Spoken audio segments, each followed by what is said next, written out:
Right now, the entire world is talking about this one social media protocol called Nostr, N-O-S-T-R. And in this video, we're gonna go over exactly what Nostr is and how it's gonna change social media for the better. Also, isn't it crazy that some countries around the world don't even have access to global payments? For example, Stripe, which is one of the world's leading payment providers, is only available to the people in 47 countries. For the people living in the rest of the world, is there maybe some ways for you to receive donations or crowdfunding for your next project? In this podcast with Mick, we're going to talk about exactly that. Mick is the CEO and founder of this very interesting platform called Geyser Fund. He is also a Bitcoin expert, and fun fact, not the biggest fan of NFTs. And trust me when I say this, you're not going to want to miss this episode. So let's start with some fun questions, shall we?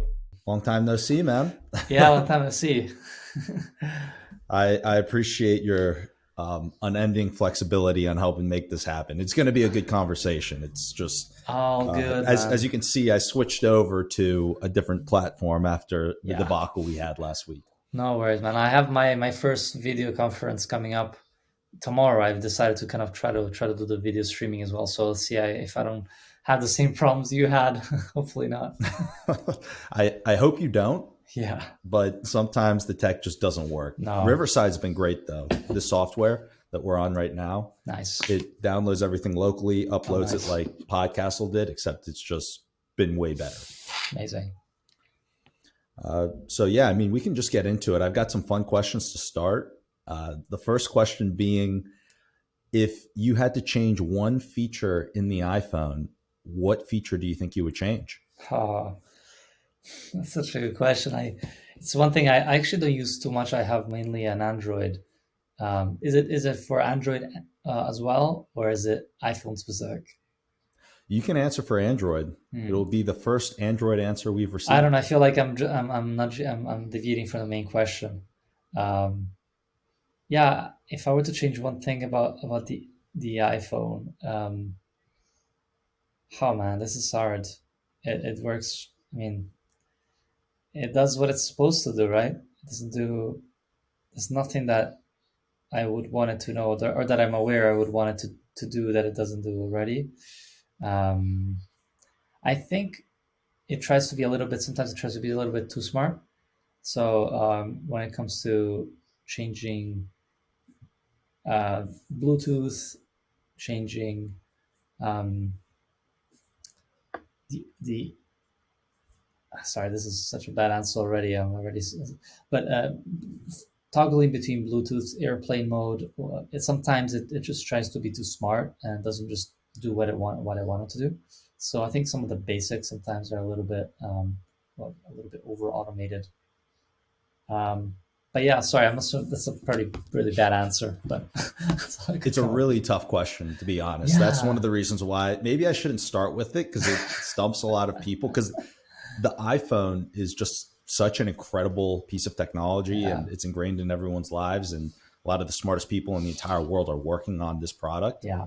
So just right out the bat, asking that question is probably a pretty difficult one. Also because it's like, a lot easier. Also because it's like, yeah, ask me anything Bitcoin, and then it's like iPhone. It's like, I don't know. I don't think about that as much as I think about other things. Anyway. Yeah.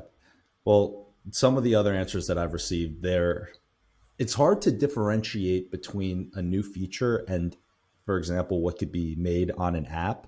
So I think every single person who I've asked that question to, some type of app has come along and solved the problem. But it's always interesting. When I first came up with the question, the idea behind it was, what is something that people wished was in the iPhone? And is there something that was annoying about the technology that they could fix?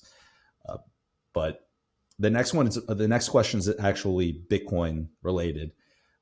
So everyone who's listening, probably knows Warren Buffett, maybe knows Peter Schiff, but these are two notoriously anti-Bitcoin people out there. So my question to you is, who do you think changes their mind on Bitcoin first? Peter Schiff or Warren Buffett? It's a tough one, right? Because Peter Schiff is much more aligned philosophically, right, to the hard money. So in that sense, most probably Peter Schiff. At the same time, because gold is some way competing with Bitcoin, there's a chance that he'll be the last one to let go of it. And Fat will still keep fighting for the gold, because he's pretty much deeply invested in deeply invested in gold. Um, Warren Buffett is too old to repent and reevaluate his entire life versus Bitcoin. So I don't think he'll ever understand Bitcoin. Peter Schiff is most likely to, show at least appreciate Bitcoin as an alternative to the current system.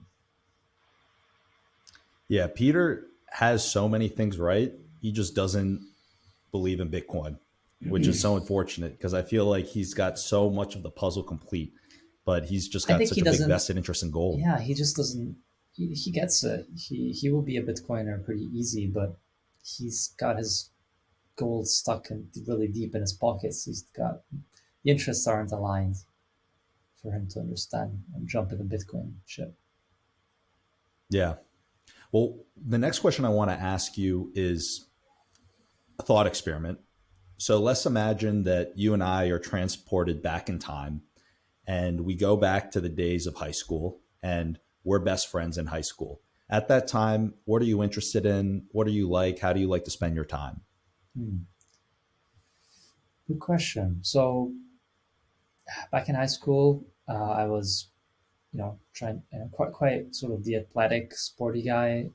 Did a lot of sports, a lot of swimming, a lot of water polo, kind of, you know, quite busy doing all those different activities, studying, and also spending some good quality time with friends. Um, and yeah, I think pretty sort of comfortable, decent, non-pretentious life. Just working hard, studying, and also exploring my passions. So I was, big into just reading about philosophy back in the day, um, philosophy, sort of culture, and these types of things. So yeah, I was probably just kind of curious about reading, yeah, these things like Nietzsche and postmodern theory and stuff like that. Wow. So when did you first pick up Nietzsche? Yeah, I think That's not very common for someone in high school, I feel like. no, it was a little bit early. It was a little bit early in Nietzsche, but got a little bit more deep into it in university. But definitely did start around the 17, 18-year old, towards the senior year in school.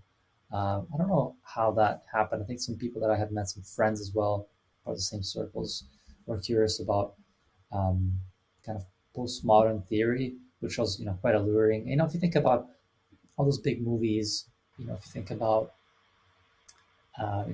Fight Club, right, or Zeitgeist, all these movies, The Matrix, like all these movies that sort of really break down and actually critique modern society as a sort of state of anomie, state of lack of meaning, and the fact and the postmoderns allured me because it sort of tried to take that to the full extent of saying, okay, there is absolutely no meaning in life, right? Um, um, but then I snapped out of that a little bit after, and just but it was still an interesting exploration of how is society today, how do we make a sense of society today, and also if you think about like the problems that Bitcoin solves, I think um, it's also this problem of this whole system being so unfair, um, from the ground up, meaning like the money itself is broken, and I think as a result of that, it has all these kind of emergent properties of society, and if you have lack of meaning at the basic layer of the monetary system, you then have lack of meaning in all these other areas, and things just start not making any sense. Um, so yeah, I think that was interesting because of that, but also then I think Bitcoin helped me get out of postmodernism per se, which is a bit like a bit nihilistic and yeah, a bit pessimistic, I think. For everyone listening, could you define postmodernism? And actually, after you define it, I'd be interested to hear what journey you've been on that has impacted your views, if that makes sense. So, for example, in high school, it seems like you started really diving down, learning more about philosophy. And I'm sure that as you've gone down that rabbit hole and started learning more about Bitcoin as well, that your views over that period of time have changed. So Yeah. let's start with postmodernism and take it from there. Right. I mean, like many people, I've gone through a lot of different journeys and different explored many different philosophies. And usually, when I do that, what I do is usually like I kind of obsess about something and go really, really deep and almost become that thing, right? And then after a bit, I get sick of it and I try something else, and I go deep down in that thing. And that's how I learn. I think a lot of people learn this way, and we don't have to be afraid of going down these rabbit holes, and because that's the only way we know what it's like to um, like behave that kind of taking a particular perspective is really to inhabit it. So and so that I think that's what allowed me also to be okay with exploring Bitcoin as a whole philosophy, and you know, going down the rabbit hole and discovering that shit. Actually, a lot of things make sense. So yeah, I started off with postmodern. I mean, I was sort of interested also in a lot of like religion. Actually, I think earlier, I think even before that, and I guess yeah, mid to late of my high school period. Interested in like what is spirituality, what is God, what are all these things? Is it possible? And it's curious about how different cultures came to that um, similar conclusion. And yeah, I think things like trying out different psychedelics help to understand, okay, what does it mean to be one with the universe and all these different things as well. Um, and so I was really curious about that. And then in some other time also, taking a very different view. So actually thinking about, maybe the opposite is true. Actually, maybe there is no,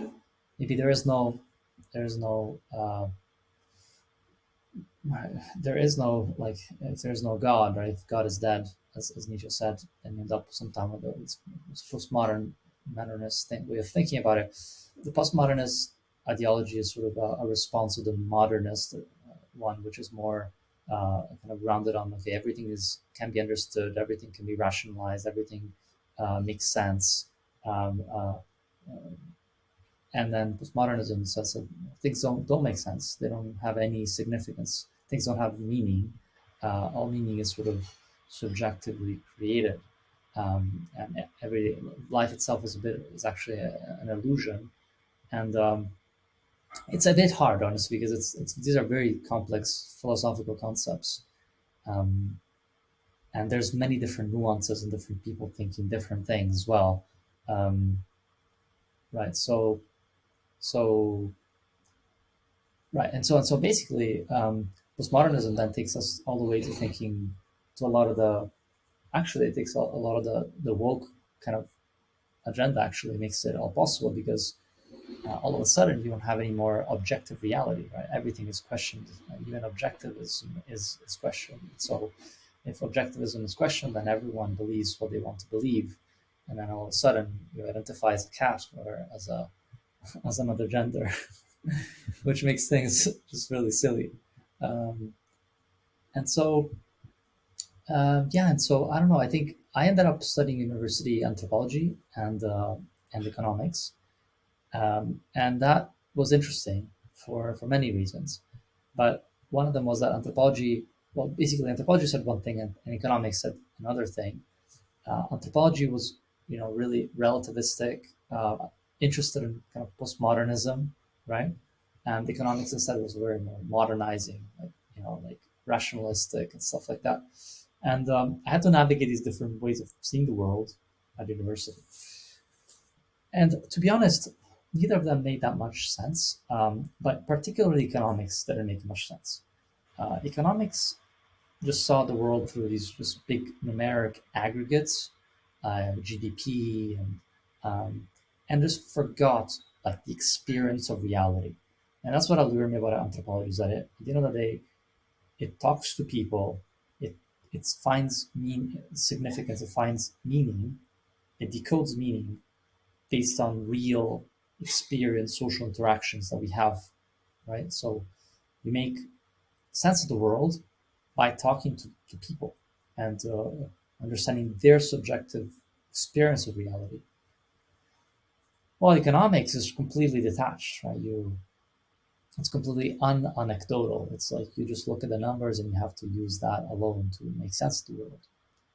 And and so I was, as a result of that, just a little bit more interested in anthropology. So I pursued that a little bit more. But I was also really unhappy with how anthropology was tackling certain issues. It was, again, there's no objectivity whatsoever. Um, Any attempt at describing human civilization in a positive light often seen badly. So civilization is like it's a very romantic view of indigenous people, which is cool. Indigenous people are really interesting and fascinating cultures, but oftentimes they're sort of really romanticized quite a bit and protected at all costs against bad society. And so there's so much you know, I would think harmful, like left-leaning ideologies that co-opt entire disciplines. And so any attempt at trying to see the world a little bit more objectively and see how some human civilization is a net positive is that every time we take civilization forward, it's um, it's good for everyone, and that energy is what takes humanity forward, like reducing the cost of energy. And so there's some fascinating anthropologists back in the 1800s that talked about, energy and how energy, how basically civilization can be measured as sort of the lowering the cost of energy through time and the creation of more energy. And instead of modern anthropology is like, oh no, it's very fiat. It's very fiat mentality. It's like, you know. Don't try to make a objective sense of the world because everything is subjective and it's just boring, honestly, just boring. Um, so yeah, I think because of all this sort of all these particular reasons, I was, I think, trying to make sense of Bitcoin. Was introduced into Bitcoin in like 2011, 10, and was sort of rejected it right away. And then when I actually took the time to look into it in 2016, I was started understanding there was something more here, and uh, understood with these Bitcoiners. I approached it from the perspective of anthropology, which is, let's talk to these Bitcoiners. Did some research. I spoke to different Bitcoiners and traders, kind of crypto traders, and started looking into them. And and yeah, I sort of I said like either these people are completely nuts, or they've got something that is really like it's going to change the world.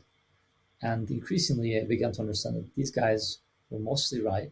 Um, um, and um, and then I sort of started peeling away the different layers of the onion. Um, and, yeah, and happy to do that. Yeah, so let's unpack that. First, it seems like a good place to start would be to learn a little bit more about your framework of how you see the world and how you try to solve problems.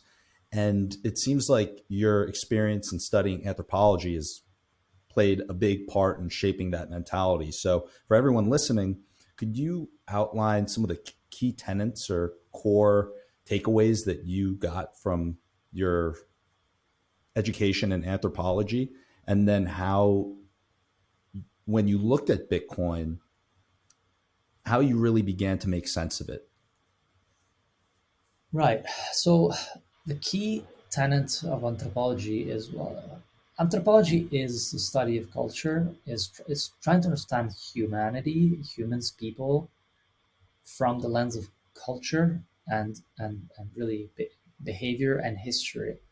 All right. So anthropology is divided between archaeology, biological anthropology, so looking at like the biological change of humans since the very beginning of time, and then also looking at archaeology, so like the historical remains of humans, and then cultural anthropology, which is like studying of culture.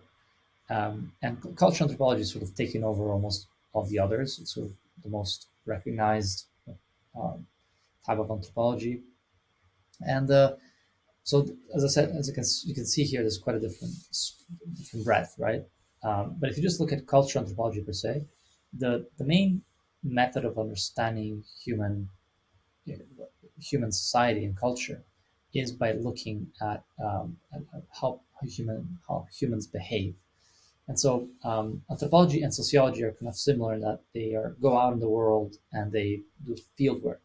Field work is the main methodology of doing research, right? So you end up, if you want to learn about how how developing countries become, more modern or developed, you might go in a particular country and do field work for in academia to do 1 or 2 years of research in these particular places, and you come out of it with insights. And it's again by being in place, by being in the field, and gathering these insights, um, that you gather knowledge, you gather the epistemology. So that's the key tenet. There's another word for it. It's ethnography, which is graphy is the kind of the study, and ethno is the ethnicity, the people. Um, so ethnography is a key tenet. So really like direct observation and deduction, right? So not inducing anything, but not deducing anything, but inducing it from evidence on the ground is a key thing. The second principle, which I like a lot less, and I think it's kind of destructive, is the theoretical framework. So with all these, you go to the field, you take in all this knowledge, all this information, you see how people behave on the ground, and then you use theory to kind of create, to fit the evidence inside a framework. And I find that very often that ends up being very like, like too framing of particular, like it's almost pigeonholing the world in these set frameworks that oftentimes just lead you to the same subjectivist ideologies. Um, it's not that the framework is wrong, but it's more that the theories are limited. Like there's only certain, and often the left leaning, the Marxist frameworks end up winning over the others, and that will give you the good grades. So it's very biased in that direction.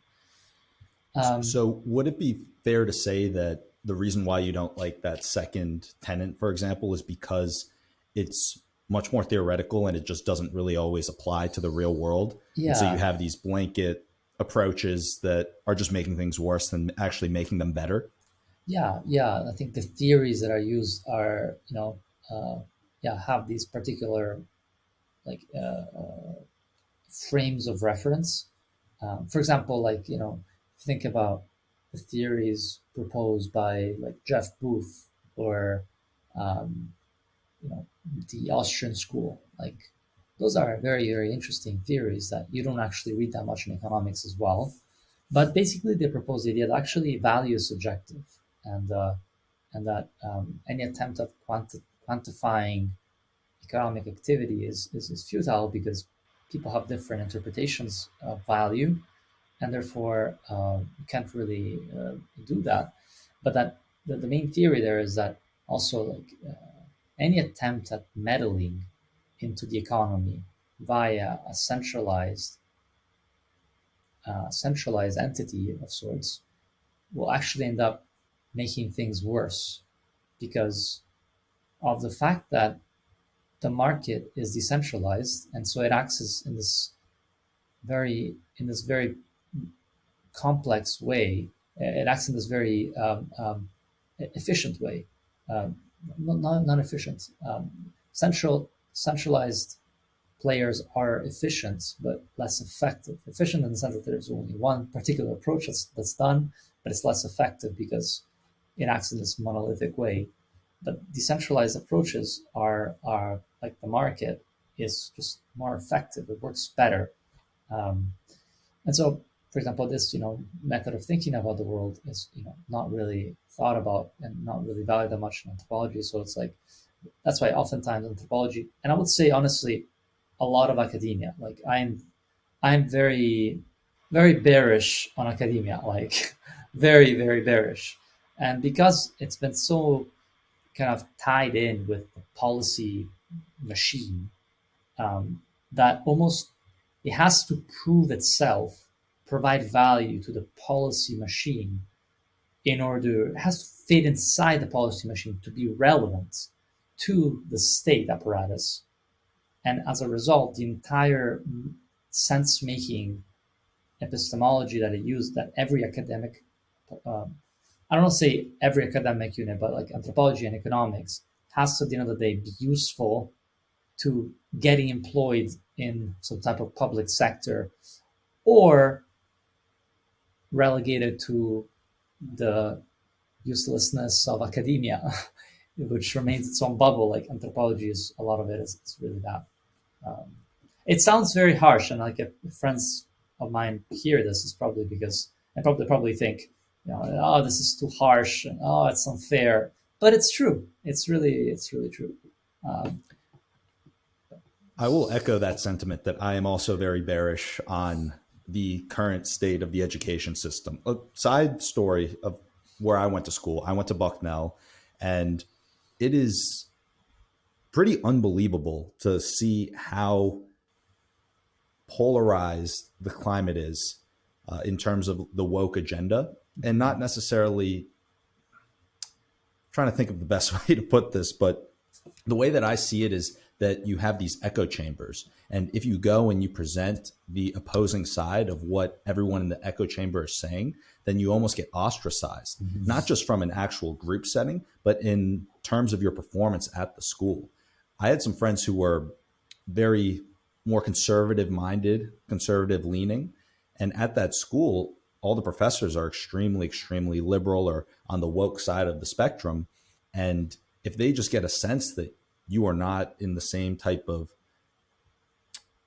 I don't want to keep saying echo chamber, but if you're not in agreement with their way of thinking, if you go and present opposing views to what's being taught or challenge them in any way, it reflects really poorly in your grade. yeah. And I got to see that firsthand. And at the end of the day, I think one of the beautiful things about Bitcoin is that you have this mechanism that is in pursuit of the truth.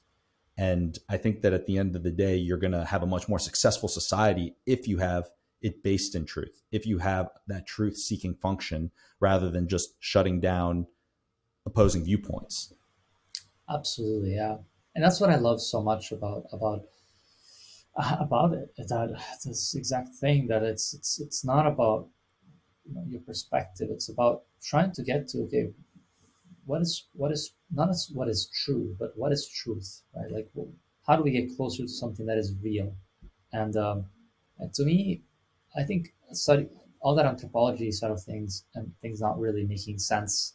Uh, Even just the fact that in economics they don't teach you like what is money, right? And understanding money, what is money for the first time, is just fascinating. And I like to often say this, that Saifedean Amousa's Bitcoin Standard is probably the best anthropology book I've read ever, right? Because it's about economics, but it's also about humanity. It's human flourishing, and the fact that it tells you pretty blatantly that history of human evolution is an endless, ceaseless, as the endless pursuit of a better money and a harder money, and that a lot of this is not even conscious; it's just unconscious understanding of better money, not because people always studied it, but just because it worked. Because societies founded on harder money did better than those that were founded on shit money. So it's just incredibly powerful, and it's a type of thing that, like you say, it's this truth. Like, harder money wins. Period. Doesn't matter what you believe. It just does, because your energy is being devalued if you store your energy in a money that can be debased. As simple as that.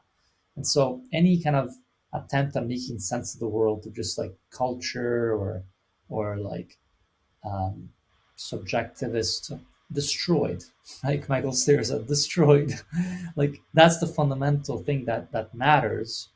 Not the only thing, but it's a foundational principle of human life, that we store our energy, and we through space and time, right? And Bitcoin hard money is what does both very well.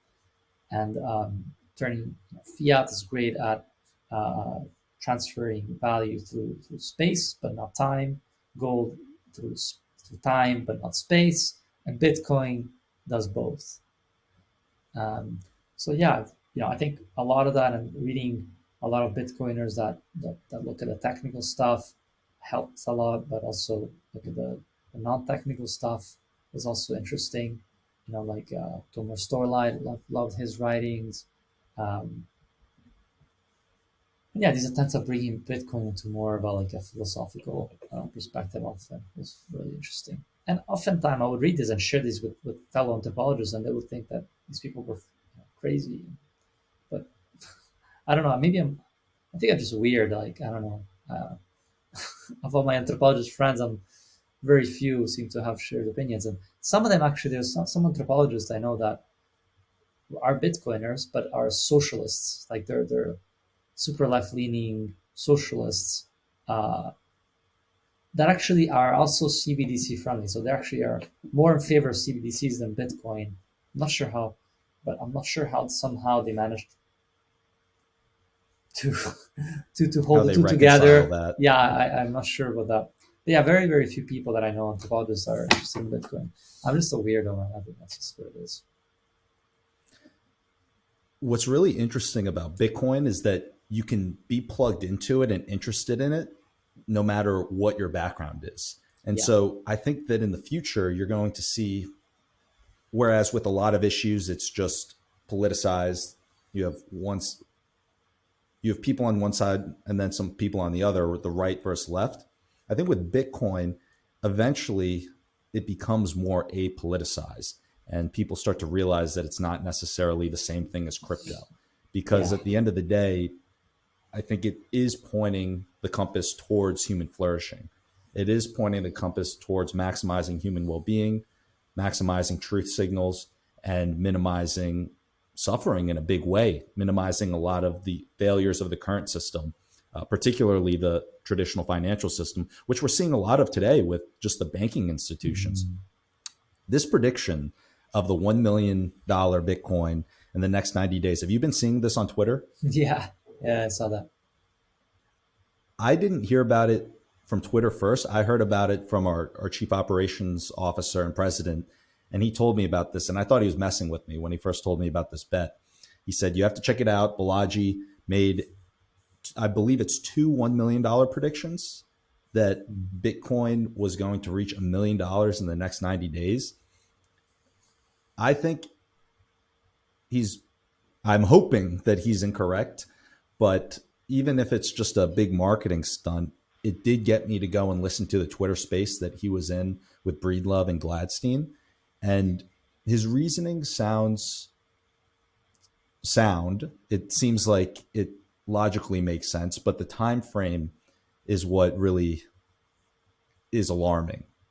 Because even the most big Bitcoiners, when you ask them, they tell you, look, I believe that that's the world that we're going to. I think we're going to a world where Bitcoin is that unit of account globally. It is the reserve asset of the world. But having a prediction where Bitcoin reaches $1 million per coin due to hyperinflation happening within the next 90 days, that is a prediction out of left field. Yeah, yeah. Look, it's gonna happen, and I do think if you look at history, I mean, at the Weimar Republic, at the chart of the value of the mark versus the gold, like it is a hyperinflationary graph. Like, and we are inside it somewhere. Um, but it's really hard to determine um, where we are because maybe it's not 90 days, and in 90 days we're exactly where we are now, and then in 180 days we are in a hyperinflationary curve. So it's impossible to determine with certainty. And the question is the time, but I think it's quite plausible that we'll end there. That the current state uh, sort of forces us to take that leap. If not, the alternative is insane suffering, right? And this is where I would never want to be in the position of the Federal Reserve um, to actually create a type of um, you know massive recession. but it's possible. I also wouldn't discount that completely either. I mean, people are saying spigots are open. It's true. Like a lot of money is being created out of thin air right now. Um, so yeah, I mean, I do think this is the most likely scenario. Um, but we're also not sure where the money is being, how the money is flowing, right? So I think it's hard to determine exactly. Yeah, it's impossible. Yeah, when you look at what happened with the Federal Reserve and just the crazy monetary policy that's been put forward since COVID started, really in 2020, and how all of these banks have had to try and react to this, right? Because Mm, you're in pretty unfamiliar territory when you look at how quickly rates are changing both up and down. I mean, banks had this huge influx of cash. They tried to the as let's say that you're a banker, if you're getting this huge influx of cash and you're trying to find ways to make money on it, it does seem like a rational thing to go and purchase these bonds. But then mm, in a high interest rate environment, all of a sudden these bonds are underwater, and all crazy. of a sudden if you have a bank run simultaneously, you're in big trouble. And if you're a depositor out there and you're looking at the situation, do you feel comfortable having your money, having your checking account or deposits in a small regional bank? Do you feel comfortable having your money anywhere if it's not in an SIB, a systemically important bank? And the answer is no. And what I thought was really interesting with the Twitter space with Balaji, the guy who made the $2 million bets that the currency is going to hyperinflate in the next 90 days, they brought up an interesting point of while all of this is going on with these bank failures, all this turmoil, you're seeing the beginning of the rollout of the CBDC. And I have this theory in my head. I'm not sure. I could seem like absolutely crazy after saying this out loud, but the big question is, let's say that you're trying to roll out a CBDC, right? How do you do that? For the people listening, the CBDC, that's a central bank digital currency, as the US government, in a way, with the central bank digital currency, you're taking the role of money out of the private sector, out of these private institutions, these banks, and taking that responsibility so people could have their money, their bank accounts directly with the Fed. Now, this is a very controversial issue. You touched on it earlier, actually, in this conversation, where some of your friends, they could be pro CBDC, which, to be completely transparent, I'm on the opposite end. I think that CBDC, it can become a very slippery slope. Let's say that you become an enemy an enemy of the government, or they don't like what you're doing, or you have a social scoring system. It makes it a lot easier for them to target individuals, shut off your access to financial freedom, financial rails, incentivize you to spend money in certain ways. It can get very dangerous very, very quickly. But if you're the United States government or any government trying to roll out a CBDC, you have this natural conflict where if you want everyone to have accounts with the Fed versus having them in these small regional banks, how do you make that transition over? And looking at what's going on now, in a weird way, it almost seems like things are set up to make Right. that transition. Yeah. Because if all of a sudden you have all these smaller regional banks that all get consolidated under the systemically important banks, the SIBs, then it makes it much easier to make that transition over from the private sector to everyone eventually having accounts with the Fed under a CBDC. Yeah. Yeah. So that's the theory It's that I have. that's yeah. I think I had this same thought as well. Like it's this perfect pyramid, right? It's like centralizing, consolidating power so that you can then roll out these central bank digital currencies much more easily than you had.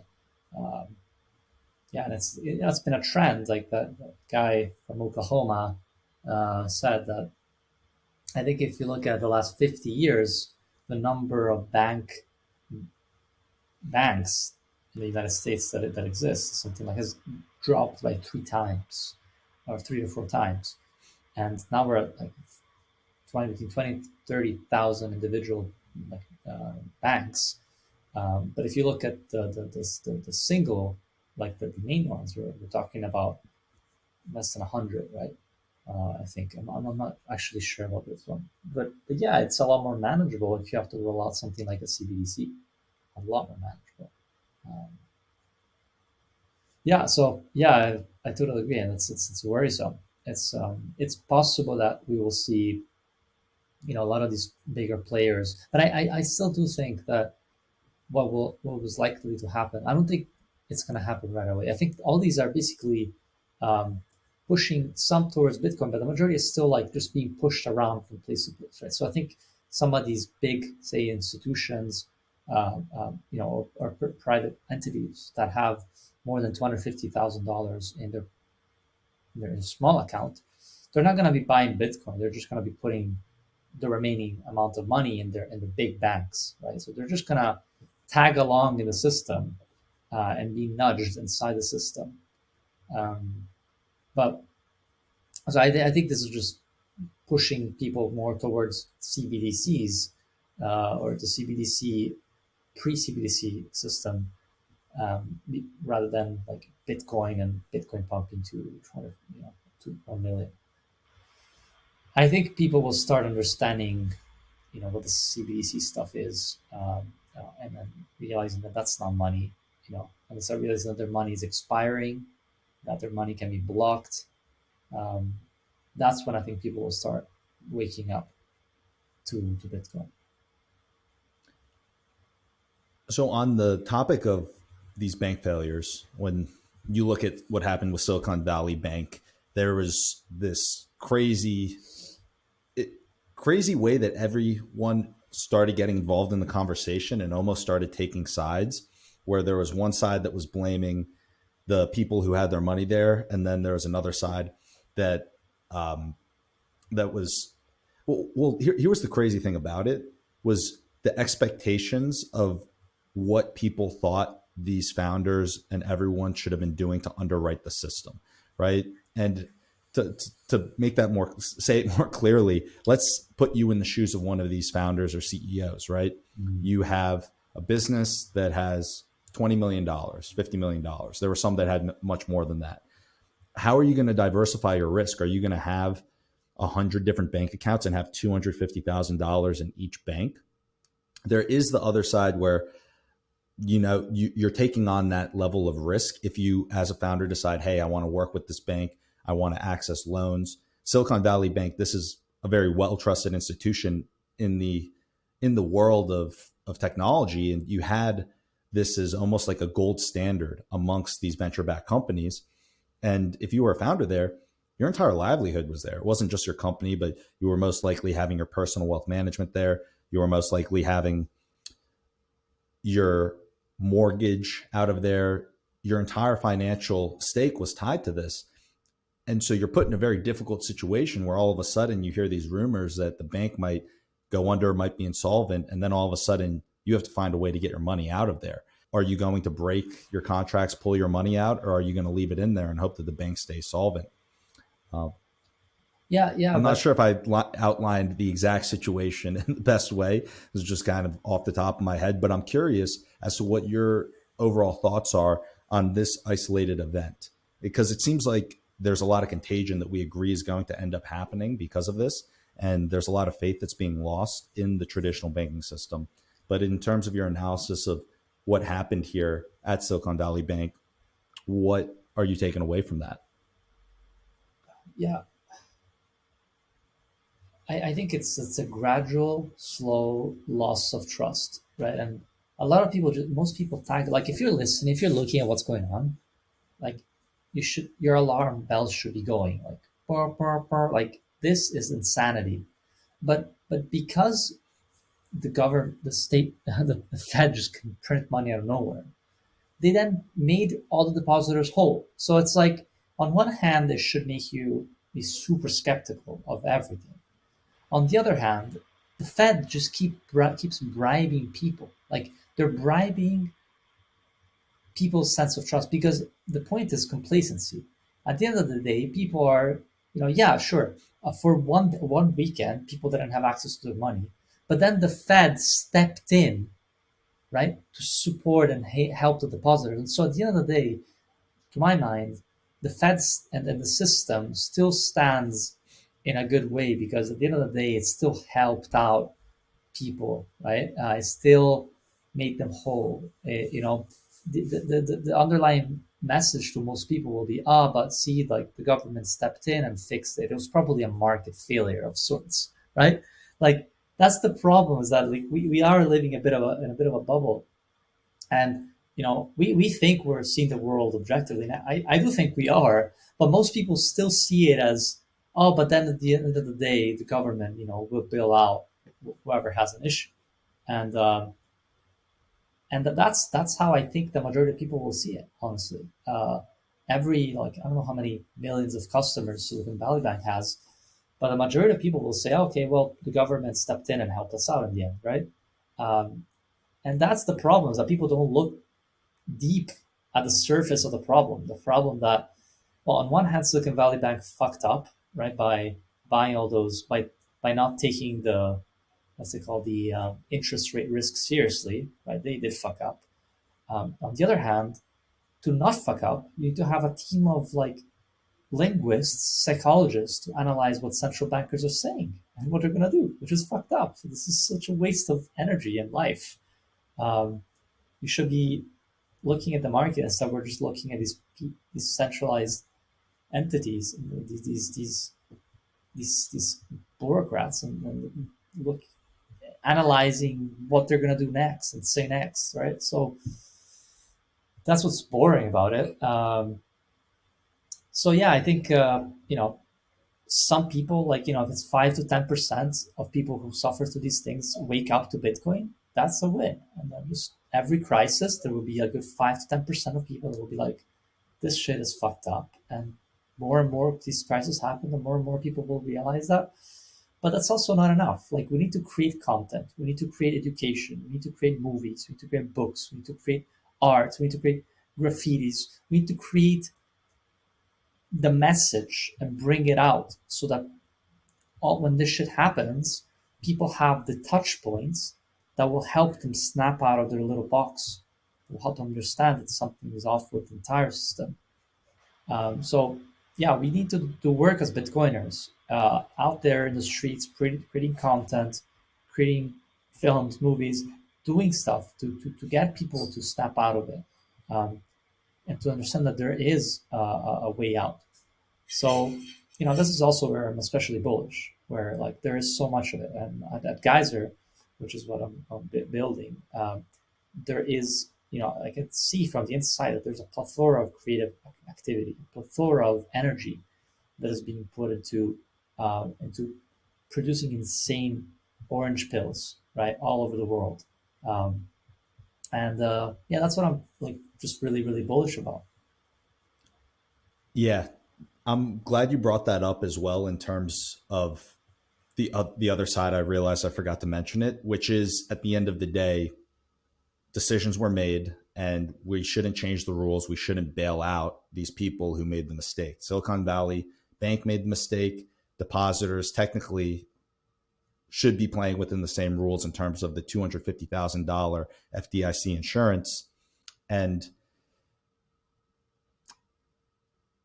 I think Guy Swan was the person who had a tweet about this that rang more true for me than I think anyone else who I was following, which he laid out both sides so well.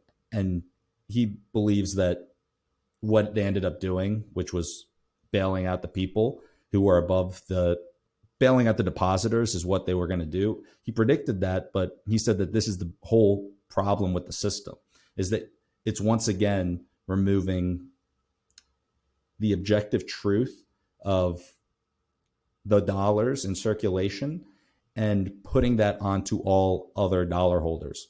Because if you start manipulating the supply to help out particular groups, to help out particular holders of dollars, then you're devaluing the dollar for every single other person. And when you look at Balaji's prediction with the $1 million Bitcoin, that can only happen in a world where confidence in the dollar is lost and there's been a bunch in circulation, and you have these bank runs and you have a tremendous amount of printing.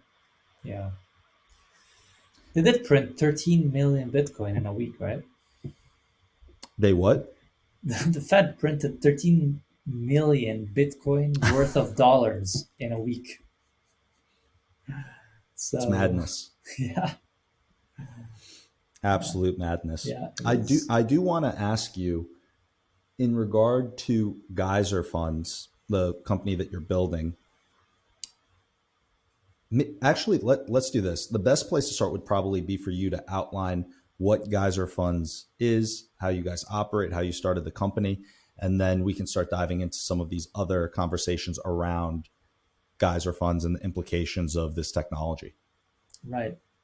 Yeah. So I started Bill Geyser a year and a half ago, uh, and the whole problem I saw is that there was just this plethora of activity in Bitcoin and Lightning. There are so many creative people, so many people with ideas, educators, et cetera, that wanted to, that are starting to build their life on Bitcoin, and by that I mean just produce value for the Bitcoin ecosystem, be it making art or have like educational giveaways type of programs. And I kind of saw that what was just happening was just like Twitter activity that was really just relegated to Twitter, and people were sort of using screenshots on Twitter to get funded for particular things. And I sort of felt like what that was this the sign that Bitcoin is working, Lightning is working, and especially Lightning being the interesting innovation for me as well more recently, just because it makes microtransactions feasible. It makes instant settlement feasible. It makes uh, transactions super quick and super cheap. So my understanding was that there's all this all the infrastructural players. Like the protocol is sound. All these infrastructural companies are coming out. Voltage, DCP server, uh, uh, Blue Wallet, I'm sorry, Breeze, and now what really was needed is the application layer of Bitcoin, right? So Bitcoin companies that use Bitcoin to enable these different types of experiences. And so we see that, for example, with Fountain, building podcasting where you can tip podcasters while you're listening and earn as well using Lightning. You see that with gaming. You have Thunder Games that you can earn small amounts of Lightning, Bitcoin and Lightning for playing games. But where we didn't see this is in the world of like people with ideas that want to transform the ideas into projects, into reality. And this is where I thought, okay, I think really what we need here is a crowdfunding platform, a simple crowdfunding platform where people can donate or donate for a perk or a reward, a bit like Kickstarter. And so there we went. We created a very, very simple prototype with one project on it, which was a conference in Nigeria, a Bitcoin conference in Nigeria. And we launched it, and it received over uh, over $2,000 in less than a week. And we're like, holy shit, Bitcoiners are actually giving away their Bitcoin towards the initiative all around the world to spread Bitcoin education. I was like, fuck, this is completely like different from what I had expected. The whole hodling idea, and yeah, and that was a key insight. Yes, Bitcoiners do want to spend some of their Bitcoin, especially if it's on Lightning, because it's just so much more easy to use and so much more joyful to use. I've often said spending Bitcoin is painful, spending Sats is joyful, because it's just such an incredible user experience to just send instantly. You don't have to wait through that. Like, has it arrived? Has it not arrived? It's incredible. And so we began looking at, okay, why don't people use existing crowdfunding platform, right? Well, it turns out that if you're in Nigeria, if you're in Africa, in Asia, in South America, you cannot use traditional crowdfunding. You cannot use Kickstarter, Indiegogo, GoFundMe, because they all use these main financial financial like plumbing, like Stripe, or PayPal, that only work in like 30 countries.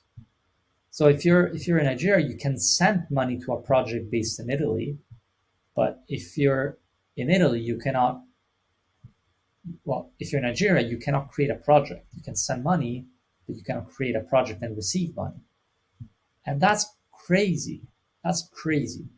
So forward to where we are now at Geyser, we've been live now for a year, but only open as an open platform for like 4 months, 5 months, and we have had over 350 projects from all over the world, 50% of which were created in Africa, Asia, and South America. Right, so these are projects that would not have been possible with traditional crowdfunding because Bitcoin is borderless, Lightning is borderless. Um, we too take those properties and people can create projects from anywhere in the world.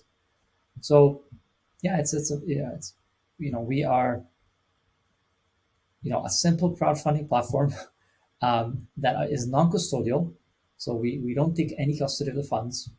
You set up a project directly via Lightning address. You just plug in your Lightning address and we stream the sats that you receive straight to your Lightning address. If people fund you via on chain, we submarine swap it, so you receive it on Lightning. So it's Lightning native, it's non-custodial, and yeah, so it's beautiful and it's amazing to see all the activity that is happening. Every week there is something new, unexpected.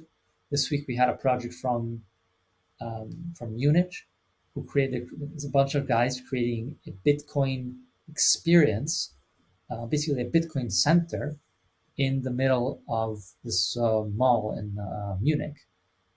And what they're doing is just an education center, and they're receiving donations from their friends, from their community in Munich, but also from around the world.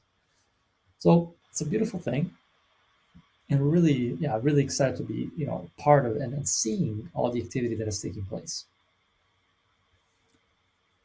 I've got a lot of thoughts on this, and I'm really excited to dive into this with you because I had not had experience with crowdfunding up until recently. And Mm-hmm. you probably know the company Start Engine. They're like a Right.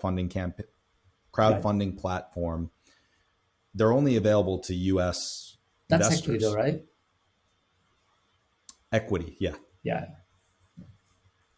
Are you guys focused on things outside of equity? Yeah. Yeah. So we don't do equity. We've been thinking about it, as something to do, but our feeling is equity has a lot more. Basically, in simple terms, we think the innovation with Bitcoin is about payments, and so, and the beautiful thing about it is connecting the world through unstoppable payments, right? So, so we want to be where the fun is. Like, we think Bitcoin and Lightning innovates basic payments, and so we don't want to have to do without. We don't have to deal with all this bureaucratic, and like legal um, stuff that is has insane upward potential, right, with the equity crowdfunding. But a guy in Nigeria still can't be doing that. Like, can't still be reaping the benefits of investing in a company in the United States, or vice versa. It's still very complex, and I think the answer to that is not recreating the existing model. I think we actually need to recreate equity in a different way on Bitcoin, in Bitcoin native rails. And there are some attempts to that. So if we were to go in that direction, we'd probably just try to build our own models. Um, so yeah, sorry, just to steal your point, to respond to Oh, your point no, there. I'm glad you But jumped in there. I'm curious what type of models you guys are currently executing and what type of models you see potentially moving forward within this platform that you've built. yeah, so right now the model is donation based. You're just giving away funds that you're not gonna ever get back. You're just giving money towards people that are doing valuable things in Bitcoin, right? So we have Bitcoin movies, right? People that are doing films are on Bitcoin, and you can donate some Sats towards them. You can um, donate towards your favorite artists. You can also buy things. It's like they have their own store on Geyser, and you can just purchase things with Bitcoin, right?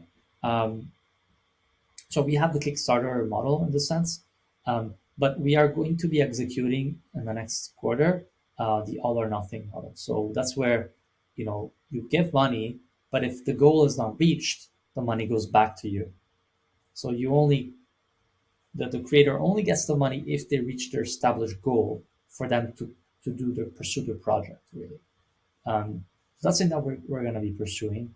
Um, but when it comes to like equity, um, I honestly don't know for sure. Like I think it has to be. There are some small experiments out there. Um, I don't know if you're familiar with Nostr. What's happening with Nostr right now? Yeah, that's actually one of the things that I want to talk with you about Right, at some right. point during this podcast. Yeah. Excuse me. I just have to turn on the light. It's getting really dark here. But Oh, no problem. there you go. But I've yeah, run into that yes, same type of issue. yeah, good. I'm using natural light right now because I'm right in front of my window. So that's why I have to record podcasts at a certain time in the day, because if it gets too late, then I Oh just lose yeah. all my light. Oh yeah, yeah, yeah, yeah. But yeah, look. So the question: what kind of model could work with equity? Is that sort of question? Yeah, the question is, are you guys looking at moving away from just a straight donation model? Are there other models that you think might be unique that maybe are in equity? It sounds like you've got the storefront, you've got the more Kickstarter like model that isn't purely equity, but actually interacting maybe with getting a conference ticket or getting some type of product. Yeah, it's But more. the way that I see It's it almost is like a you have, pre-sale. Yeah, yeah, you've got a really interesting technology at your fingertips. And it's one of the no brainers, I believe, within what needs to be built on Bitcoin is just leveraging these channels, leveraging the Lightning Network. I don't see Bitcoin being Bitcoin base layer being the medium of exchange for transactions in the future. And I don't think very many people truly believe that. But having Lightning and having all these applications that leverage the Lightning Network, like what you guys are doing at Geyser, makes these new models possible. Makes it possible for people to donate to a project out in, you know, Ethiopia, Nigeria, some other country where they never would have been able to get money to. And those dollars can go really far in those areas compared to somewhere in the United States, for example. right. Yeah, look. For me, it goes back to what problem are we trying to solve here, right? What's the issue that we're trying to solve? And right now, I think where Geyser is moving towards is I think Geyser is part of the experiments of what is happening in Bitcoin right now, which is exploring the future of the online work of online work. I think we're all trying to build this new system where people can work online and have a life online, and a bit like in the past, people say from Italy would travel to the United States or Canada to work, right? And then when they were old, maybe they would try to maybe go back to Italy if they wanted. If not, they stayed. But this idea of remittances that so far has happened in the physical world, I think is now happening in the cyberspace, right? So people are moving into the world of Bitcoin, and they're finding things to do to be useful, and they're bringing money back, Bitcoin back into the physical world, into meat space, um, without moving in place. They're still where they are, like they're still in Italy or wherever. They don't have to emigrate. They can do their work. They can emigrate into cyberspace and provide value in cyberspace. So in this context, I think we're going to start seeing more and more of, just because Bitcoin is better money, we're going to start seeing more and more of these people that want to provide value to the network. Right now, it's because of passion, but down the road, it could be because of them being just, actually wanting work. And as Bitcoiners grow in value, become more rich, they'll be able to pay people off to do certain tasks. Um, And so, what does that look like, right? Geyser right now is a very, very simple idea of people basically allowing anyone that has an idea to tell their story, right? And for people to support them along the way and provide perks back. But I do think this is the grand vision is to create this online economy, this online system um, where people can work and do things online. And perhaps that looks like not just based on I have an idea, I want to do it, but also there's all these different things to be done and people coming in and doing them. So a bit more like a bounty type model. And right now we have grants, Geyser grants. Geyser grants is basically enabled by Bitcoin companies that are sponsoring the grants and Bitcoin anonymous Bitcoiners that are giving away some of their Bitcoin for us to support people that are doing work in Bitcoin. Right? So, or people that have been doing work in Bitcoin. So we've given out one Bitcoin to 30 different Bitcoin companies, creatives, communities for the previous work in spreading Bitcoin signal. We're doing now one right now for Bitcoin Film. So we're giving 0.1 Bitcoin to um, 8 different films. And actually, the community decides where the money goes by voting with sats. So you can vote for your favorite movie by giving sats toward that movie. Um, and so, yeah, so that's sort of, and so that's the grants model. And then there's, I think, the bounties model, which is more like, oh, there's, so much value that, I'll pay, $100 for someone to do this particular task, right? And people can actually go there and do it really, really like straightforward and simply.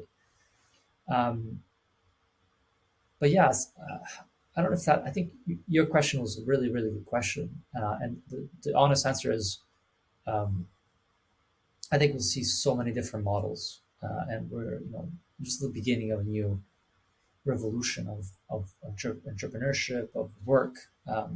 The one thing I will say that I think I've learned along the way is that Bitcoin behaves and changes us in unexpected ways.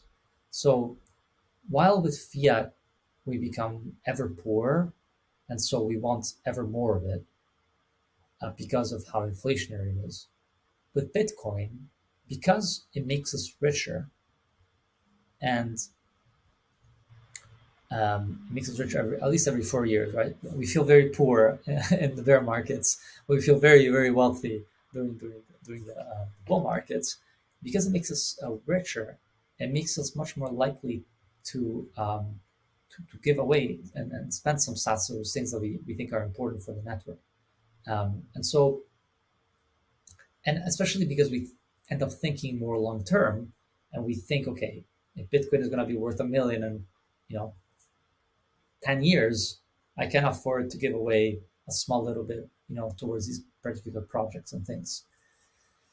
So yeah, that's sort of how I think people, the economy of donations is much larger in Bitcoin than it is in fiat. um, that's why I'm bullish on donation based systems. I'm also bullish because Bitcoiners really want to support Bitcoin related activities, and um, this stuff is important. It's as I said before, without people doing art, without people doing films, writing books, like there's no there there's no Bitcoin. Like we're not gonna communicate this to the world. It's gonna remain a niche thing. It's not gonna work. Um, and then there's and I think the donation fits with the value for value. So I'm not sure how how familiar you are with the value for value, but the idea is like you're getting value for a particular thing, particular content. Well, you give, the content is provided open source for free, well, you give money back to the system, to whoever contributed so that they can do more of it. So I'm very, very, very, guys are very bullish with the value for value. We think we sit inside that very well. We then have the marketplace shop, and I think that's where I think integrating digital more like digital assets, and I mean more like right now we're going to start off with Nostr badges, and we're curious to see how this whole world of um, goodness, what's it called? These sort of digital assets on Bitcoin are gonna look like down the road. But curious to see how what it works out to. I think yeah, and then finally I think there's the bounties model that is exciting, and then the equity bit. Uh, there's some attempts out there like with Nostr Rocket, which are interesting, and the way that basically they work is still very very complex in early days, but it's trying to assign stock value based on sats and having these centralized agencies that will basically able to assign um, basically issue uh, basically invoices that the creators of these projects can use to get money from investors. And it's still basically a equity type model focused for small little projects that try to solve very specific problems. That is not equity in the way that we think about it today, with like raising millions of dollars of rounds. It's focused on small projects, small initiatives, and being based on cost, like the cost to produce a particular thing. So yeah, I think that's really exciting. I think what's really exciting is transforming the online economy. And look, let me take a step back here. So if you look at the internet economy of today,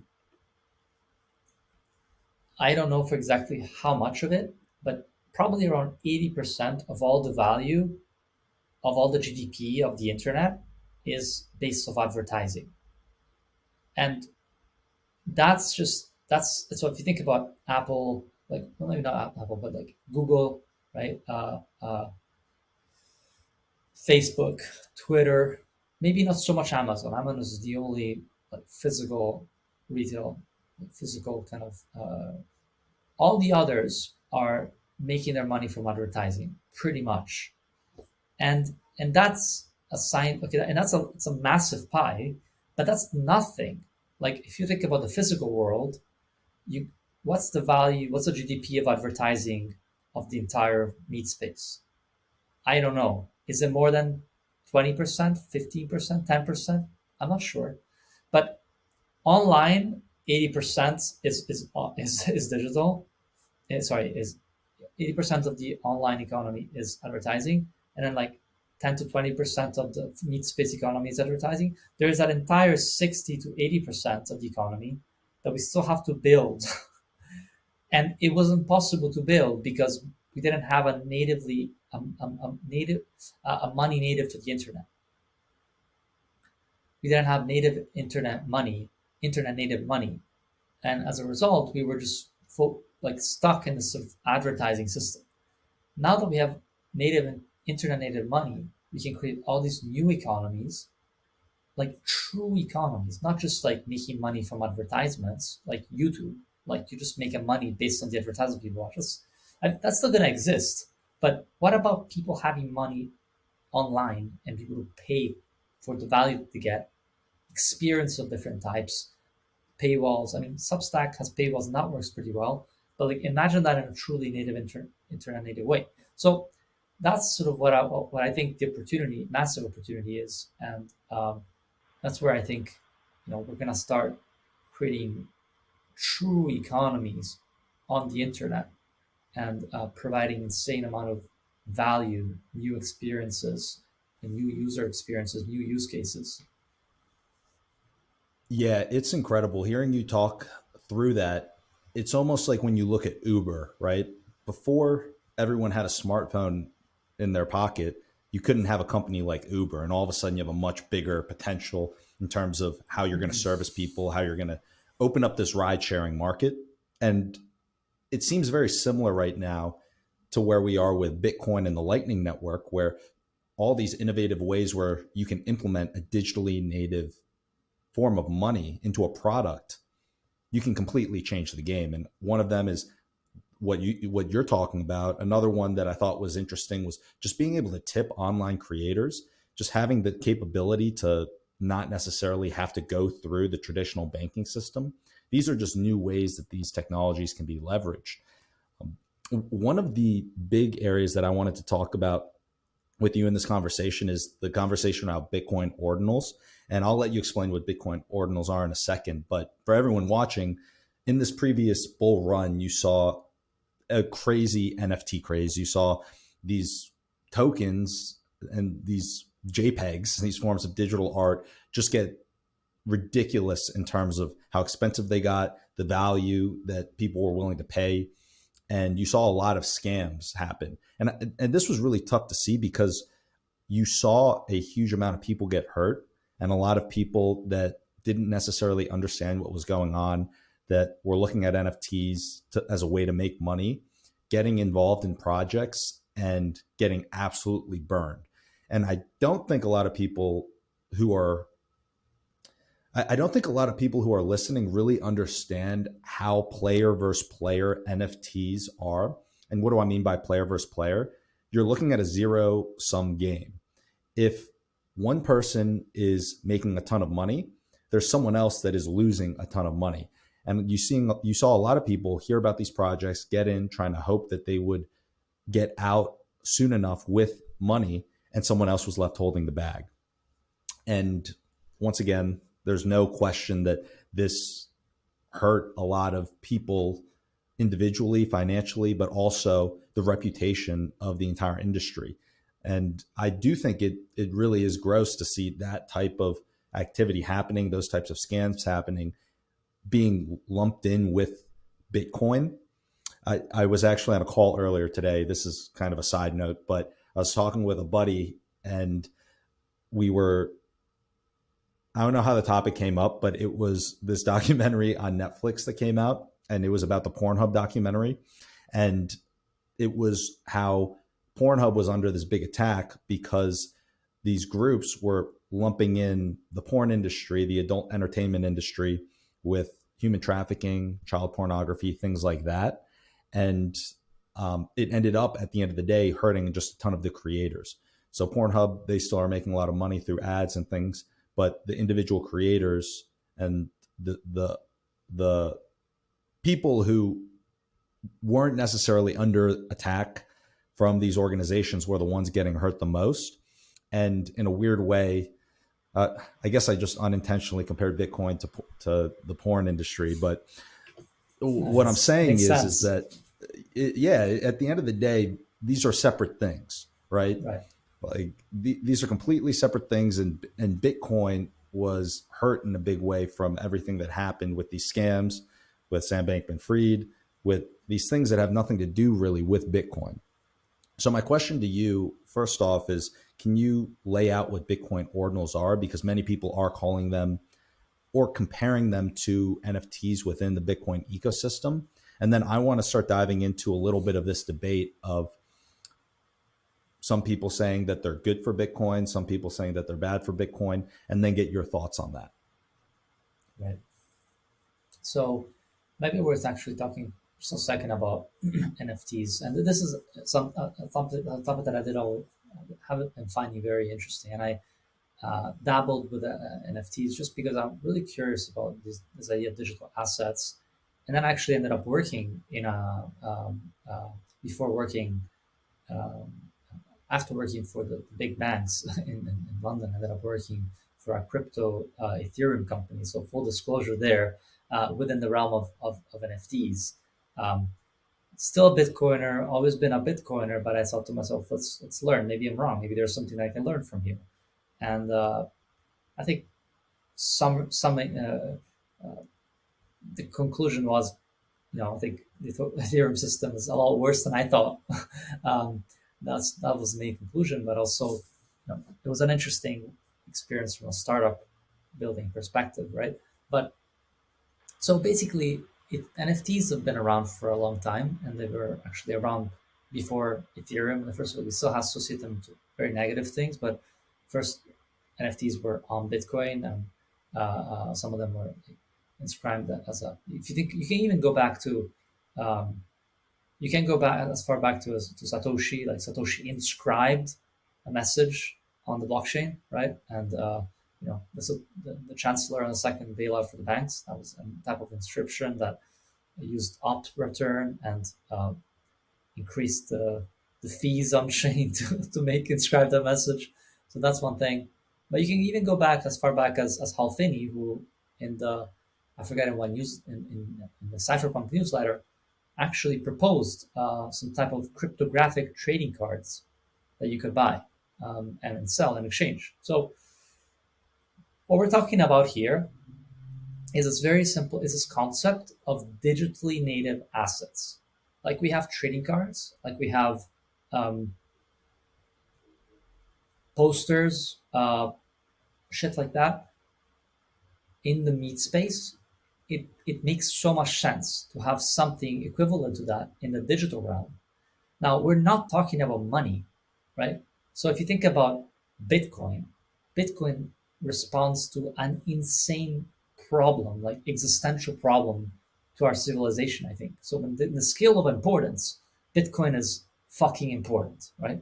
In the scale of the importance of NFTs and digital assets, we're talking a lot less important, like a lot less. They're still interesting and they still are fun in some ways, and they're still responding to the problem of monetization, especially for the creatives and the artists. But we're not talking about the base layer of civilization. Okay, it's a different thing, and I agree with you that conflating Bitcoin and NFTs is just complete nonsense. It's like, why? But NFTs, I think, are the reason why they were so hyped up is because, well, first of all, because of the marketing that the Ethereum kind of Ethereum Foundation, all these Ethereum companies just pumped so much marketing to this, like billions of dollars, right? And so created insanity. That's the first reason that it was so crazy.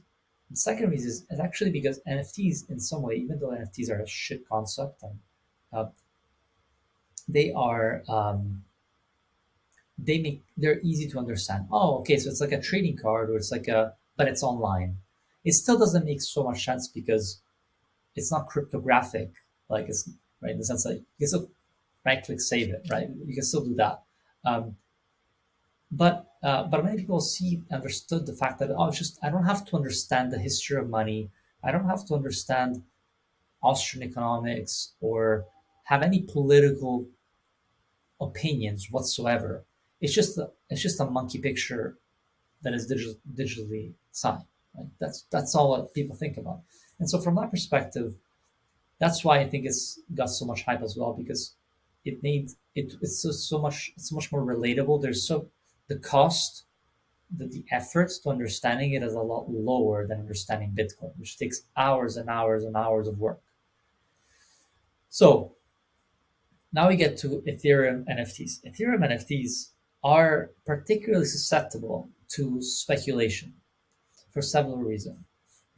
The first one is that you can create a single contract and create 10,000 millions of bullshit NFTs. So for a very, very small cost, you can create insane amount of speculation, right? Then you have these like smart contracts that like make it so much easier just to create them, to create this sort of 10,000 picks of things. You also have this asset of Ethereum that is a shitcoin. It doesn't, there's no value, there's no inherent value in it whatsoever. There's also a lot of pumping that happens from these big players that want to pump their own NFTs or cryptos because Ethereum itself doesn't have value. And this is why Bitcoin is so much more interesting because as something that actually has value, you don't want to let go of it easily, and so you don't speculate with it as much, right? So, and then you have Ethereum it being actually broken. So Ethereum doesn't have a proper layer two system. Like all their layer two software, and this completely blew my mind when I was working for this Ethereum company to understand that you still were paying $5 fees on a layer two for making a transaction. Like that's absolutely normal. Like that's normal. $5 transaction. Like that's and then on top of that, the layer twos don't speak to each other. So you have Polygon, which is a layer two, and then you have I forget which are the others, and they're not interoperable with each other. And hear this: the layer twos have their own tokens and they have their own blockchains. So it's complete insanity. Like that, I don't understand how. I mean, that's why we're seeing Ethereum plummet now, maybe, but it's a complete shit show in my opinion. Um, so so that's the whole thing. I think that charade is sort of dissipated massively. I think it's like this VC pump that's dumped, and I don't know if it'll ever rise back up. Honestly, the amount of just a lot of it was just marketing, and so little of it was actually delivered. That just hasn't delivered. Whereas Bitcoin, thinking long term, it took 4 years while they were pumping their bags. For the last 4 years, Bitcoin's been quietly building a layer two that could actually transform the payment ecosystem of the world in a way that scales and works. It's incredible, right? So now we have Lightning, and it works incredibly well. And now people are building these ordinals, inscriptions, using ordinal theory. And uh, ordinals are basically a way of ordering satoshis, right? So going back to your question, that's a bit of a winded, long-winded answer.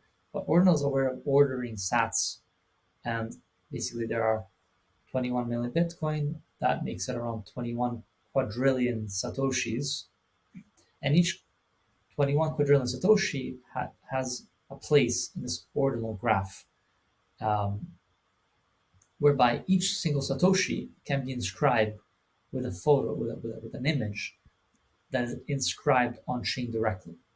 And that's actually another problem that I mentioned about Ethereum, is that Ethereum has a problem of how assets are stored, right? So they're not actually engraved. Most Ethereum NFTs are not engraved on the blockchain. They're sort of they're just links, right? So you have a link to an NFT somewhere else that someone else is storing in their database, in someone else's database, on IPFS. Anyway, somewhere that's actually highly unreliable. So it's unlikely to last the test of time. Inscriptions are inscribed on the Bitcoin blockchain and therefore are going to be there as long as Bitcoin will be there. So we're talking about something that will last. And the ordinal stuff is basically a way of reading the data and subscribing it to someone. So if you have that Satoshi, if you own that Satoshi, that single Satoshi, and that Satoshi is sort of connected to that inscription, well, you own that inscription. So there's some mental like hallucination, like some mental gymnastics involved. Um, but that's sort of how inscriptions and ordinals sort of creates these NFTs, these digital assets on Bitcoin. Now, I listened to what the creator of inscriptions, Casey's, says. Super smart guy, like, and yeah, I mostly agree with him. Like from a nuanced perspective, we're talking about assets on Bitcoin. We're talking about um, NFTs done well on Bitcoin. Um, Also, they're less susceptible to speculation because people are holding Bitcoin holders are not going to be like, oh yeah, monkey pigs. No, Bitcoin is a valuable asset. You don't want to be just giving it away like that. So I think the ethos of Bitcoin will make NFTs less of a charade as it was in Ethereum.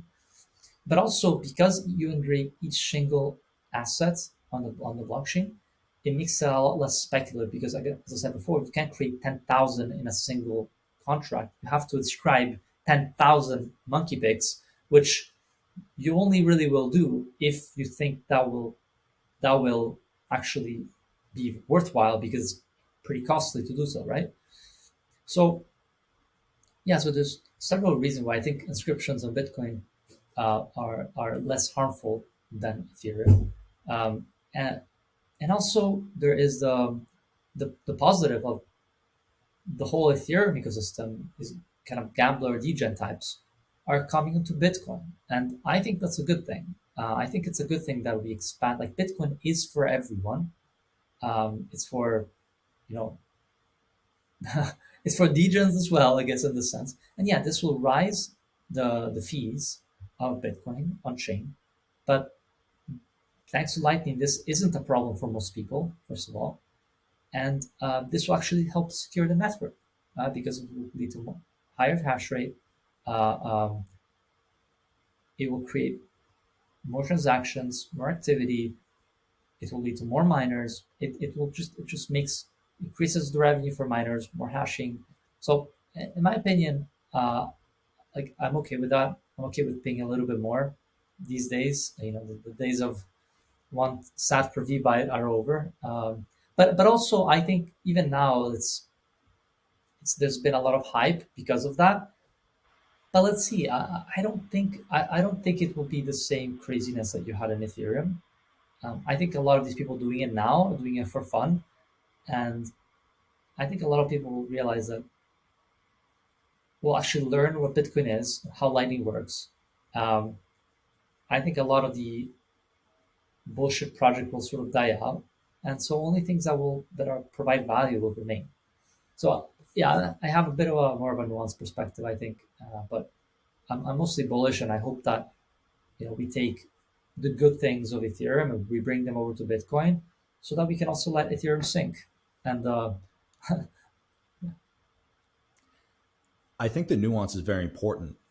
And the way that you described it, if I'm saying this back accurately, it's like all these other cryptos outside of Bitcoin are like the experiments. They're testing things, they're moving fast, breaking them. And then as Bitcoin continues to go TikTok next block and continues to be reliable, we can see everything that's being done. And then from there, implement the ones that work the best, implement it slowly. And and implement it I better. mean, Yeah, absolutely. I yeah, think that's correct. Like, yeah, I think yeah. you're right. And with Ethereum and a lot of these other cryptos, going back to the NFT portion, it was interesting because I didn't realize the mechanics of how an NFT, for example, on Ethereum worked versus how ordinals and inscriptions on Bitcoin are working. It's interesting to see that inherently in that type of regard, it's not like you and I can go on Ethereum. Like on Ethereum, you and I could go and say, "Hey, let's start Puppy Coin 3000 and let's pump this thing and let's have a liquidity pool and set a fake market price and then dump it once we have enough liquidity providers."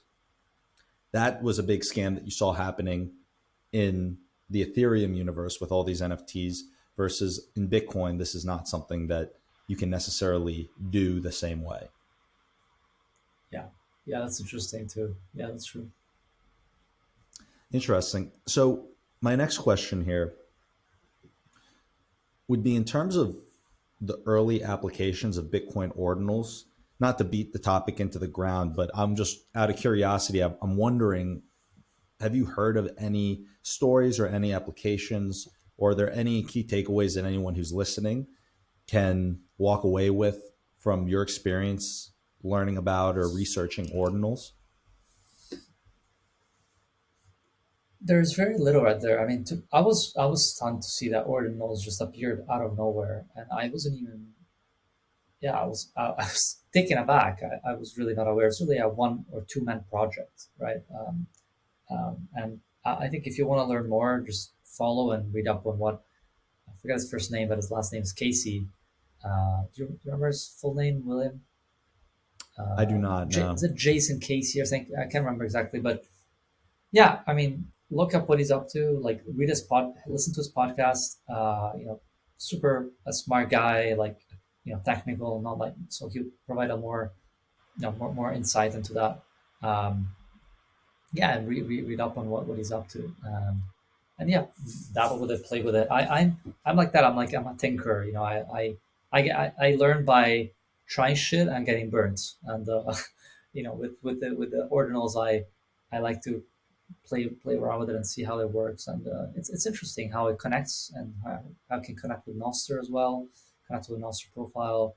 Yeah, I think it's interesting I think it's interesting innovation, and I'm not particularly worried about it. It's funny hearing you say play things with tinker, play around with things, and then let them break. I had an interview with Brad Mills the other day, and Oh, it was nice. so eye opening to see how many scams that he fell for in learning all the Wow. lessons that he has. Because one of the questions I asked him, I said, "How did you know that these crypto behemoths like BlockFi, Celsius were going to go under?" Because he was calling it out way beforehand. And he Insane. said, "Look, I've been scammed so many times. He knows what to look for." So it was interesting. Definitely recommend that people who are listening to this go check out that episode. It's the it was one that I learned a lot during that conversation, just like I'm learning a lot here, and um, definitely Awesome. recommend checking Yeah, that out. I love Brad. He's an incredible person, and yeah, has always a lot of stories and interesting things to say. I'll have to check it out. Yeah. And you mentioned one piece. I'm glad that you brought it up so I don't forget. I want to talk with you about Noster. Hmm. So, for everyone listening, do you think that you could outline, as if you're talking to a 5-year-old, how, like, what Noster is? And then we can start diving into some of the meaty details of it. Yeah, I think Duster is really, really exciting, and people have put it in many different ways. One useful way that I've seen it is basically it's a new way of broadcasting information. It's a new way of publishing content, and it does so by deconstructing the way that the system, basically online platforms work today, which is using the server client model in a centralized way. So in every social media platform, you have a server that stores the data, and then you have the client that receives the data and sees it, the back end and the front end. Well, Noster basically deconstructs them in a way that you have many, many possible servers and many possible clients. And actually, it's probably also really important to mention that the reason why Nostr was created in the first place, it was created by Fiat Jaff in an attempt to basically solve the problem of censorship online. Right? Seeing what's going on with Twitter, seeing what's going on with Facebook and LinkedIn and etc. Just all these social media platforms that are in control of the servers and the information and the data of the users. Users have are user, users on every platform are servants. They don't own their data. They don't control what gets said, what they say. They don't own it. Um, and so Fiatjaf created a system that allows a user to really own that content uh, by owning basically the same concept of owning as Bitcoin, basically being able to sign a cryptographically secured message using a public-private key encryption. So you have a public key that everyone sees and sends messages to, and you have a private key that allows you to send messages and broadcast messages, right? And when you broadcast messages, those messages can go not just to one server, say Twitter, but it's a bit like sending a message several different servers called relays. Like imagine sending it to Twitter, but maybe you could even be running your own server, so your own relay. So you could be uh, storing your own relay.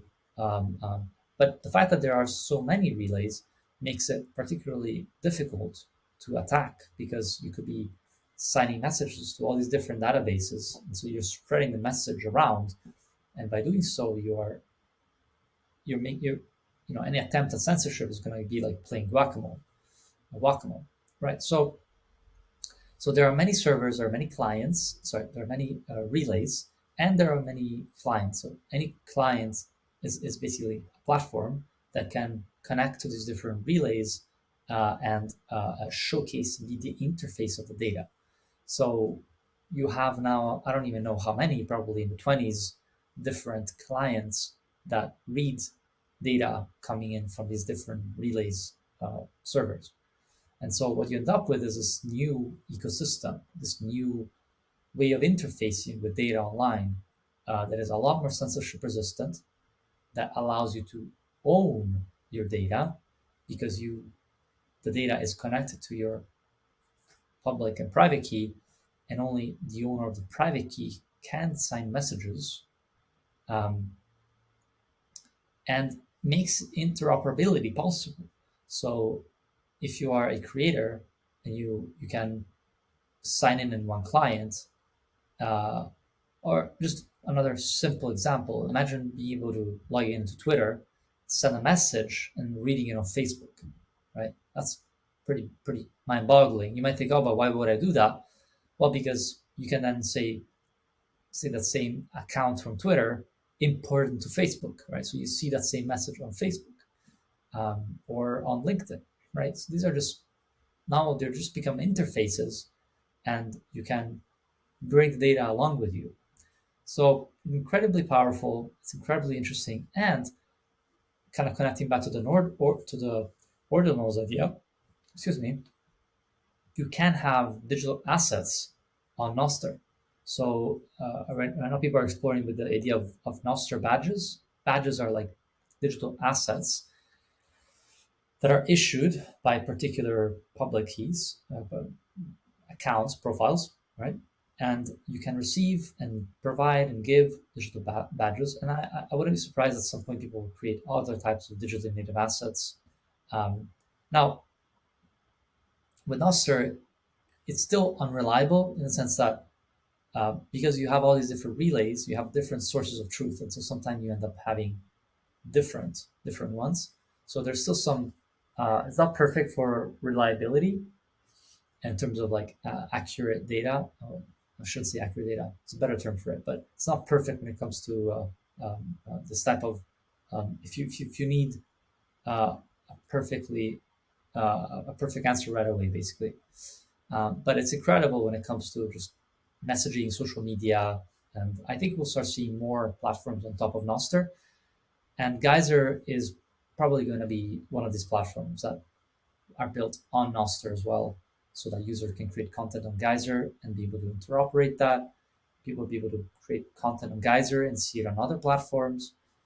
So yeah, we're particularly excited about uh, Nostr and see how people can basically use it in a more uh, use crowdfunding using a more censorship resistant protocol. Very interesting. So I actually want you to unpack that piece on how when you mean Geyser can be built on top of Nostr. But before even diving into that, my quick thoughts on this, because I'm still learning a lot about it, but I think there are a couple things that stand out about Nostr, to me at least. One is in today's climate, how important a tool like this becomes, just being able to have censorship free social media, to say it super simply, where, you can post on you can post in one place and then have it being posted to all these different platforms. That's just such a foreign idea to me, where you post something on Facebook and it's showing up on Twitter, it's showing up on Instagram, it's showing up on all these other platforms. The other thing that stands out to me about Nostr is that it's growing so quickly, and it's still in a stage where it's very early. And I think that's the power of open source technology. When you have an open source technology, the rate of innovation is so fast. If you want to innovate on one of these existing platforms, the number of people that can actually be part of that innovation process are so small. And there are all these roadblocks that they have to go to, versus an open protocol like Nostr. All of a sudden, anyone in the entire world, if they've got a great idea, a great feature, a great application, they can go and they can just build it. They don't need to go and ask for permission to publish it to the world. And I just think that that concept across history wins. Open source technology beats non-open source technology. And I think that you're seeing that happen in real time in the very early stages with Nostr. And I'm very happy that I get to speak with you about this, because I'm trying to unpack how this really plays out. Like, what are those second order, third order effects? And going back to the initial question I was asking you, when you're talking about building on Nostr with Geyser, what do you mean in particular? Could you give an example of, for example, how someone would interact with Nostr and Geyser, and just lay out that whole, I guess, transaction or relationship for me? Yeah, it's particularly complex because we are a platform in the old the old way of thinking about it, right? So we are still a centralized platform that stores data, right, and offers the interface, and and it's not going to be entirely easy to extricate ourselves away from that. But what we think the main problem we want to solve by integrating with Nostr is the fact that we want to give users the option to own the data that they're creating on Geyser. That's one. The second one is leverage the power of interoperability that Nostr enables.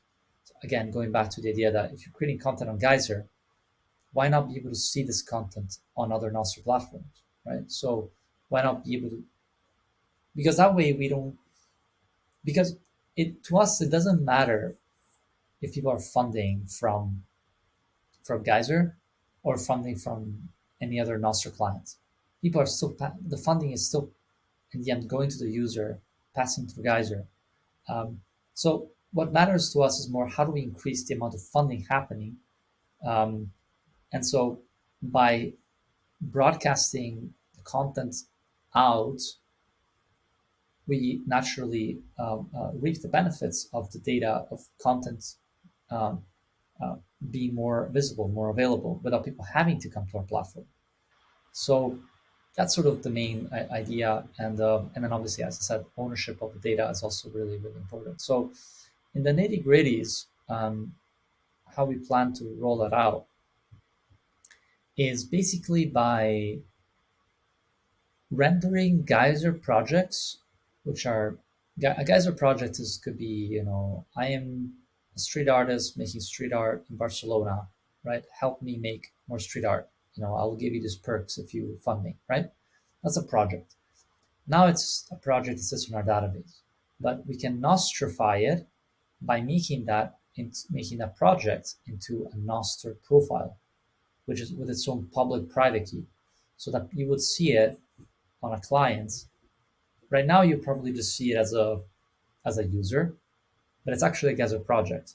But down the road, we can do some protocol updates so that we show that not just as a profile, but as an actual project. So that's how we can make a project Nostr native, and then on Geyser, if you're the project owner, you you have the keys perhaps for that project, and perhaps you create a note, a tweet on Geyser, a note, or you write an article, or you add a shop item that you're selling.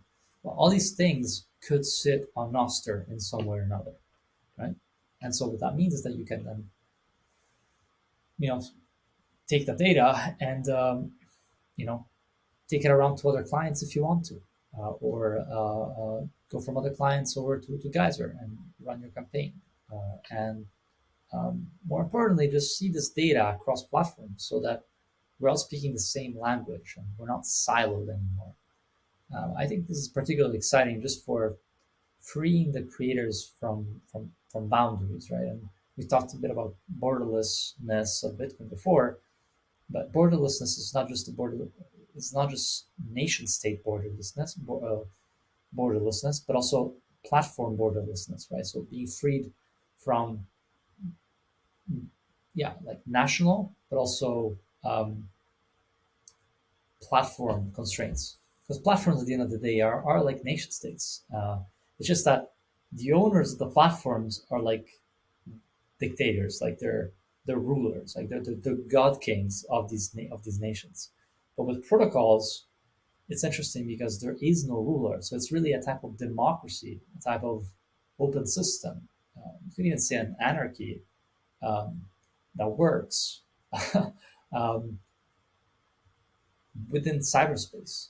So I don't know. An interesting idea I had was the idea that if you think about the span of the last 2 or 3 thousand years of human history, it's been this increasing struggle that goes from like basically from like god kings, pharaohs, emperors, to like less powerful kings, to like human, you know, the American Revolution, Civil War, the European countries um, letting go of their dictator of their kings and becoming democracies. It's sort of this increasing tendency towards decentralizations, and I mean not to like tout democracy too much, but it still is a pretty good attempt at decentralizing power somewhat if it works. And I think we're starting to see that in cyberspace now, but not in the span of 2-3 thousand years, in the span of like 50 years, right? So you had Mark Zuckerberg, Elon Musk, and all these god kings of these platforms, right? Slowly, uh, their power being eroded away by these platforms that provide a more democratic, uh, a more anarchic, a more fair and democratic system in cyberspace. And so we're seeing the same trends. Uh, History rhymes, except it's not. It's in meat space now. It's cyberspace. You got my mind turning right now, just trying to think through all this because I've been getting that same type of feeling where you've had this type of evolution. And right now, with these more powerful technologies, it it spawns different governance structures. So, for example, a leader today has the capability to do so much more in terms of good and bad Yeah, because they have these stronger technologies. And I feel like a lot of people don't really realize how powerful some of these tech platforms are. These are non elected ruling bodies that govern the digital world. So if you're a user of Twitter, if you're a user of any of these platforms, you can be deplatformed. And we've seen this a lot. We've seen very, very powerful. We've seen a sitting president get deplatformed. And whether you like someone or not, I think that that is just that's a very powerful tool that it can be good in the right hands. It could be bad in the wrong hands. And Nostr is one of these platform protocols, not even platforms. Nostr is one of these protocols that allows people to opt out of that type of a system. And it's really interesting, at least for me personally, because I wasn't in Bitcoin super, super early and I didn't know exactly. I hear the stories, but it's different if you hear the stories of someone who was in the very early days versus someone who who if you're in there during the early days versus just hearing a story, it's I feel like it's a very different thing. And right now it just feels like the very, very early days of the Nostr protocol. And it's going to be really interesting to see how it picks up really. yeah, absolutely. And as they say, you have Bitcoin, right? You have Lightning of protocols, and now you have Nostr. And if you think about the network effects of these systems and compounded with each other's network effects, you have this sort of supra network effect that really could take over. Like you could have Nostr being the key orange pilling tools for the world. Like you really could have it. Like you could see, oh yeah, it's just another social media app where you can get paid in Bitcoin. And holy fuck, Bitcoin works really well. What is Bitcoin? Right? And it's insane to think about how these network effects are working and compounding with each other. Yeah, it's a beautiful, beautiful sight to behold, honestly. And yeah, Nostr, I think, is really exciting. And yeah, can't wait to discover more and how we can grow. I think last time I checked, we were at 800,000 users. I wonder when we're going to break 1 million. You read my mind there. I was going to ask how many users were on there because it only came out how many months ago? It's a very No, new. it's been 2 years. It's been 2 years. Oh, really? Um, yeah, it's been 2 years. I think I discovered it like a year and a half ago or something. And actually, we even spoke with Fiat Jaff, the creator of Nostr, like eight 8 months ago, and we're like, yeah, we want to integrate with Nostr. Guys are integrate with Nostr, um, but because we were so pressured and nobody really knew Nostr, we were like, okay, let's wait and see because you never know, right? Like maybe it's got some flaw that we hadn't thought about, or so. But there were some people more courageous and than us that decided to take the leap, like Damus, like William Casterin built Damus, insane guy, insane platform. Love what he's doing. Um, and obviously then Jack Dorsey came along, and yeah, this changes things. This increases the chances of success of a protocol massively, and it seems like it's one of those things where the more people, the more people, right? And yeah, so it makes sense for us to integrate it. But yeah, it's I think last time I checked it was 700,000 followers, um, and the massive number of growth I think is in China, right? Because of how much censorship they have over there. Yeah, there are definitely a lot of catalytic events happening in the world that would make you think that this should be more popular. And it seems like it's really helping spawn more attention, more growth. Do you have any predictions for where this is going in the next couple of years? You mentioned network effects, and I'm curious as to I'm curious as someone who's been aware of it since the beginning and then seeing what's been happening with adoption and seeing those network effects in terms of increased adoption. Where do you think this platform's going or this protocol's going? I got to stop saying platform.